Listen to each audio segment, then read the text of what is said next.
কানাই, আমি কি দেখছি? এই বিশাল পর্বতের ওজন আমার ছোট্ট কানাই কিভাবে বহন করছে? আমি কি ভুল দেখছি? বিপদে কি আমার অতিক্রম হয়েছে? না বাবা, তুমি কিচ্ছু ভুল দেখছো না। গ্রামের এই বিপদে কিছু একটা ব্যবস্থা তো করতেই হতো। তাই বৃষ্টি যখন কমানো যাবে না, তখন গ্রামবাসীদের জন্য একটা নিরাপদ বৃষ্টি থেকে বাঁচানোর জায়গা এইটুকু খুঁজে বার করতেই হতো। কিন্তু এখন আর কিন্তু সময় নেই বাবা। যমুনা নদীর জল বন্যা রূপ নিয়েছে, গ্রামের সব কিছু ভাসিয়ে নিয়ে যাচ্ছে।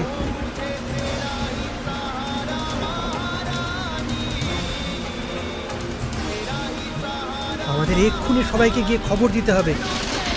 সবাই যেন তাদের মূল্যবান জিনিস